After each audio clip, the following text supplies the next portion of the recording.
Good morning, students. Today the topic is ionic crystal. This is the part 2 of the chapter solid state. The topic is radius ratio. What is radius ratio?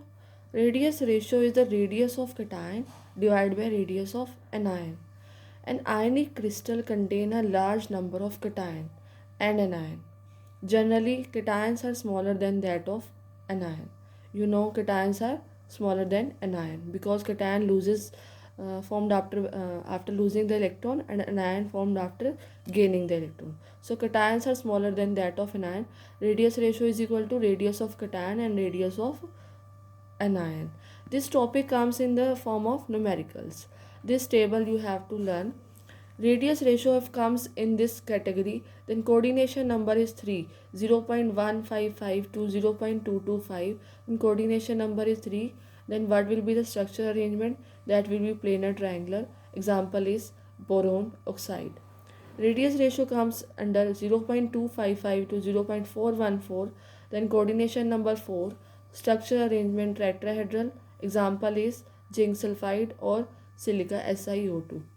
0.414 to 0.732, coordination number will be 6, structure arrangement octahedral.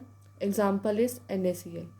0.732 to 1, coordination number 8, structure arrangement cubic. Example is cesium chloride. Then the important topic of the chapter is defects or imperfection in solids. Imperfection, as the name suggest defect or imperfection, means some change is there. Imperfection in solid is due to missing atom or ion. This is also called point defect. The number of defects in solid increases with increase in temperature. When temperature increases, defects increases. We have two types of defects: stoichiometric defect and non-stoichiometric defect. In simple way, what is stoichiometric defect? If radius ratio remains the same, means number of cations and anions remains the same, then defect is stoichiometric defect. If number of cations and anions changes, radius ratio changes, then non-stoichiometric defect occurs. Cation to anion ratio remains same, or in which number of cation and anions are exactly in the ratio as shown in their chemical formula, then defect is stoichiometric defect. If radius ratio changes, then defect is non-stoichiometric defect. Let us discuss stoichiometric defects first. Stoichiometric defects are further of two types: Schottky defect and Frankel defect. What first is Schottky defect? In Schottky defect, when equal number of cations and anions are missing from their respective position, like I have taken this one, here cation is missing, here anion is missing.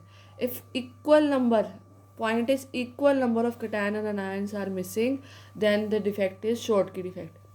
Now equal number of cations and anions are missing, so the remaining will be equal number of cation and anions, so lattice remains electrically neutral because number of cations and anions are equal in number.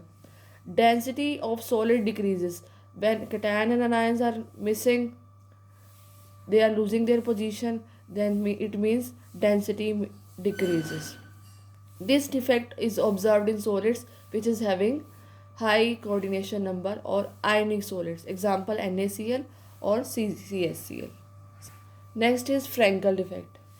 This defect is created when an ion leaves its position and occupies interstitial side. Ion positive, negative, positive, negative, positive, negative, positive, negative, positive.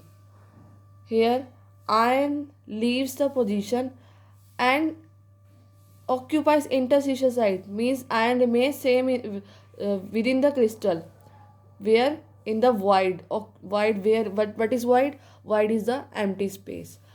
This defect is created when ion leaves its position and occupies interstitial site. Here an cation is missing and cation is present in the interstitial site.